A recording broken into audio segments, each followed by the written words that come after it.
जय श्री कृष्णा।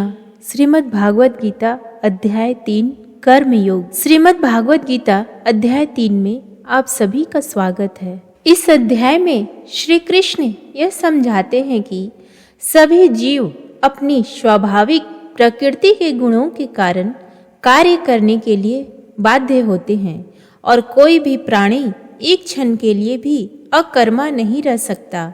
वे जो गेरुए वस्त्र धारण कर बाह्य रूप से वैराग्य प्रदर्शित करते हैं, लेकिन आंतरिक रूप से इंद्रिय विषयों के भोगों के प्रति आसक्ति रखते हैं, वे ढोंगी हैं। जो कर्म योग का अनुपालन करते हुए बाह्य रूप से निरंतर कर्म करते रहते हैं, लेकिन उनमें आसक्त नहीं होते, वे उनसे श्रेष्ठ हैं। इसके बाद श्री कृष्ण इस पर बल देते हैं कि सभी जीवित प्राणियों को भगवान की सृष्टि की व्यवस्था के अभिन्न अंग के रूप में अपने दायित्वों का निर्वहन करना पड़ता है। जब हम भगवान के प्रति आभार व्यक्त करते हुए अपने कर्तव्यों का पालन करते हैं, तब ऐसे कर्म यज्ञ बन जाते हैं। यज्ञों का अनुष्ठान वास्तव में स्वर्ग के देवताओं को प्रसन्न करने के लिए किया जाता है और वे हमें सांसारिक सुख और समृद्धि प्रदान करती हैं। ऐसे यज्ञों के कारण वर्षा होती है और वर्षा से अन्न उत्पन्न होता है जो जीवन निर्वाह के लिए आवश्यक है।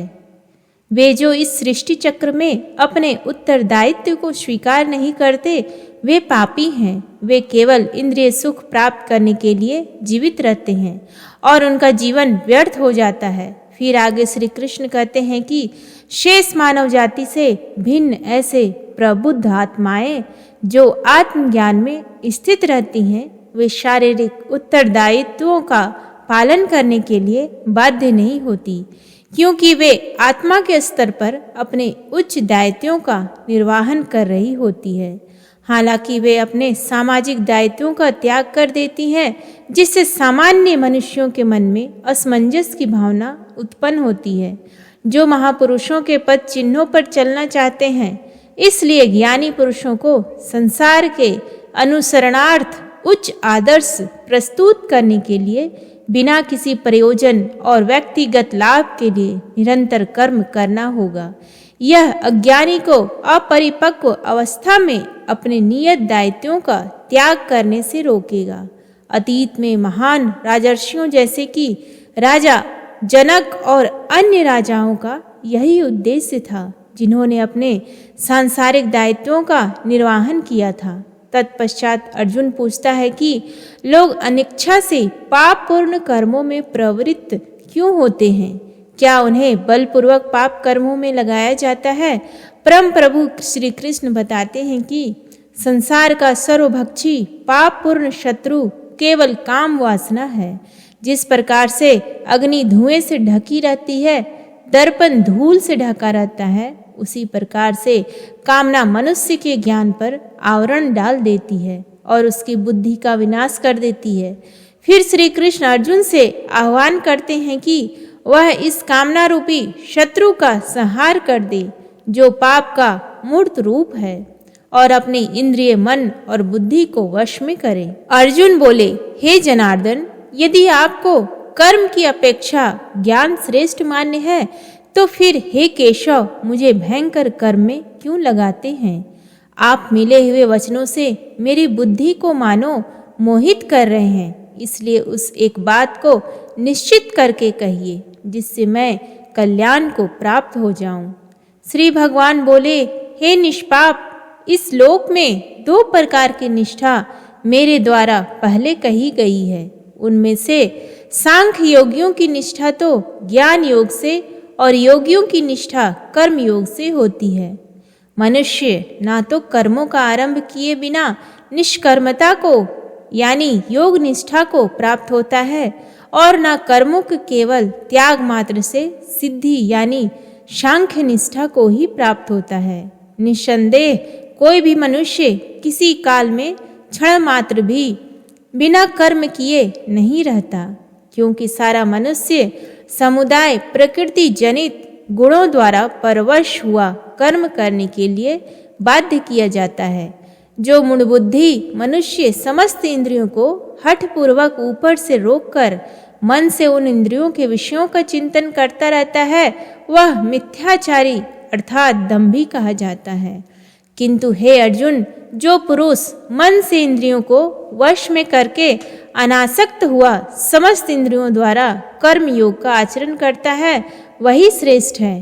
तू शास्त्र विहित कर्तव्य कर्म कर, क्योंकि कर्म ना करने की अपेक्षा कर्म करना श्रेष्ठ है, तथा कर्म ना करने से तेरा शरीर निर्वाह भी सिद्ध नहीं होगा। यज्ञ के निमित्त किए जाने कर्मों के अतिरिक्त दूसरे कर्मों में लगा हुआ ही यह मनुष्य समुदाय कर्मों से बंधता है। इसलिए हे अर्जुन, तू आसक्ति से रहित होकर उस यज्ञ के निमित्त ही भली भांति कर्तव्य कर्म कर। प्रजापति ब्रह्मा ने कल्प के आदि में यज्ञ सहित प्रजाओं को रचकर उनसे कहा कि तुम लोग इस यज्ञ के द्वारा वृद्धि को प्राप्त हो, और यह यज्ञ तुम लोगों को इच्छित भोग प्रदान करने वाला हो। तुम लोग इस यज्ञ के द्वारा देवताओं को उन्नत करो और वे देवता तुम लोगों को उन्नत करें। इस प्रकार निस्वार्थ भाव से एक दूसरे को उन्नत करते हुए तुम लोग परम कल्याण को प्राप्त हो जाओगे। यज्ञ के द्वारा बढ़ाए हुए देवता तुम लोगों को बिना मांगे ही इच्छित भोग निश्चय ही देते रहेंगे। इस प्रकार उन देवताओं के द्वारा दिए हुए भोगों को जो पुरुष उनको बिना दिए स्वयं भोगता है, वह चोर ही है। यज्ञ से बचे हुए अन्न को खाने वाले श्रेष्ठ पुरुष सब पापों से मुक्त हो जाते हैं, और पापी लोग अपना शरीर पोषण करने के लिए ही अन्न पकाते हैं, वे तो पाप को ही खाते हैं। संपूर्ण प्राणी अन्न से उत्पन्न होते हैं। अन्न की उत्पत्ति वृष्टि से होती है, वृष्टि यज्ञ से होती है, और यज्ञ विहित कर्मों से उत्पन्न होने वाला है। कर्म समुदाय को तू वेद से उत्पन्न और वेद को अविनाशी परमात्मा से उत्पन्न हुआ जान। इससे सिद्ध होता है कि सर्वव्यापी परम अक्षर परमात्मा सदा ही यज्ञ में प्रतिष्ठित है। हे पार्थ, जो पुरुष इस लोक में इस प्रकार परंपरा से प्रचलित सृष्टि चक्र के अनुकूल नहीं बरतता, अर्थात अपने कर्तव्य का पालन नहीं करता, वह इंद्रियों के द्वारा भोगों में रमण करने वाला पापायु पुरुष व्यर्थ ही जीता है। परंतु जो मनुष्य आत्मा में ही रमण करने वाला और आत्मा में ही तृप्त तथा आत्मा में ही संतुष्ट है, उसके लिए कोई कर्तव्य नहीं है। उस महापुरुष का इस विश्व में ना तो कर्म करने से कोई प्रयोजन रहता है, और ना कर्मों के ना करने से ही कोई प्रयोजन रहता है, तथा संपूर्ण प्राणियों में भी इसका किंचन मात्र भी स्वार्थ का बंधन नहीं रहता। इसलिए तू निरंतर आसक्ति से रहित होकर सदा कर्तव्य कर्म को भली भांति करता रह, क्योंकि आसक्ति से रहित होकर कर्म करता हुआ मनुष्य परमात्मा को प्राप्त हो जाता है। जनकादि ज्ञानी जन भी आसक्ति रहित कर्म द्वारा ही परम सिद्धि को प्राप्त हुए थे। इसलिए तथा लोक संग्रह को देखते हुए भी तू कर्म करने को ही योग्य है, अर्थात तुझे कर्म करना ही उचित है। श्रेष्ठ पुरुष जो आचरण करता है, अन्य पुरुष भी वैसा ही आचरण करते हैं। वह जो कुछ प्रमाण कर देता है, समस्त मनुष्य समुदाय उसके अनुसार बरतने लग जाता है। हे अर्जुन, मुझे इन तीनों लोकों में ना तो कुछ कर्तव्य है, ना ही कोई भी प्राप्त करने योग्य वस्तु अप्राप्त है। जो भी मैं कर्म में ही बरतता हूँ, क्योंकि हे पार्थ, यदि कदाचित मैं सावधान होकर कर्मों में ना बरतूं तो बड़ी हानि हो जाए, क्योंकि मनुष्य सब प्रकार से मेरे ही मार्ग का अनुसरण करते हैं। इसलिए यदि मैं कर्म ना करूं तो ये सब मनुष्य नष्ट भ्रष्ट हो जाएं, और मैं संकरता का करने वाला हूँ तथा इस समस्त प्रजा को नष्ट करने वाला बनूं। हे भारत, कर्म में आसक्त हुए अज्ञानी जन जिस प्रकार कर्म करते हैं, आसक्ति रहित विद्वान भी लोक संग्रह करना चाहता हुआ उसी प्रकार कर्म करे। परमात्मा के स्वरूप में अटल स्थित हुए ज्ञानी पुरुष को चाहिए कि वह शास्त्र विहित कर्मों में आसक्ति वाले अज्ञानियों की बुद्धि में भ्रम अर्थात कर्मों में अश्रद्धा उत्पन्न न करे, किंतु स्वयं शास्त्र विहित समस्त कर्म भली भांति करता हुआ उनसे भी वैसे ही करवाए। वास्तव में संपूर्ण कर्म सब प्रकार से प्रकृति के गुणों द्वारा किए जाते हैं, तो भी जिसका अंतःकरण अहंकार से मोहित हो रहा, ऐसा ज्ञानी मैं करता हूँ ऐसा मानता है। परंतु हे महाबाहो, गुण विभाग और कर्म विभाग के तत्व को जानने वाला ज्ञान योगी संपूर्ण गुण ही गुणों में बरत रहे हैं, ऐसा समझकर उनमें आसक्त नहीं होता। प्रकृति के गुणों से अत्यंत मोहित हुए मनुष्य गुणों में और कर्मों में आसक्त रहते हैं। उन पूर्णतया न समझने वाले मंद बुद्धि अज्ञानियों को पूर्णतया जानने वाला ज्ञानी विचलित न करे। मुझ अंतर्यामी परमात्मा में लगे हुए चित्त द्वारा संपूर्ण कर्मों को मुझ में अर्पण करके आशा रहित, ममता रहित और संताप रहित होकर युद्ध कर। जो कोई मनुष्य दोष दृष्टि से रहित और श्रद्धा युक्त होकर मेरे इस मत का सदा अनुसरण करते हैं, वे भी संपूर्ण कर्मों से छूट जाते हैं। परंतु जो मनुष्य मुझ में दोषारोपण करते हुए मेरे इस मत के अनुसार नहीं चलते हैं, उन मूर्खों को तू संपूर्ण ज्ञानों में मोहित और नष्ट हुए ही समझ। सभी प्राणी प्रकृति को प्राप्त होते हैं, अर्थात अपने स्वभाव के परवश हुए कर्म करते हैं। ज्ञानवान भी अपनी प्रकृति के अनुसार चेष्टा करते हैं, फिर इसमें किसी का हठ क्या करेगा। इंद्रिय के अर्थात प्रत्येक इंद्रिय के विषय में राग और द्वेष छिपे हुए स्थित हैं। मनुष्य को उन दोनों के वश में नहीं होना चाहिए, क्योंकि वे दोनों ही इसके कल्याण मार्ग में विघ्न करने वाले महान शत्रु हैं। अच्छी प्रकार आचरण में लाए हुए दूसरे के धर्म से गुण रहित भी अपना धर्म अति उत्तम है।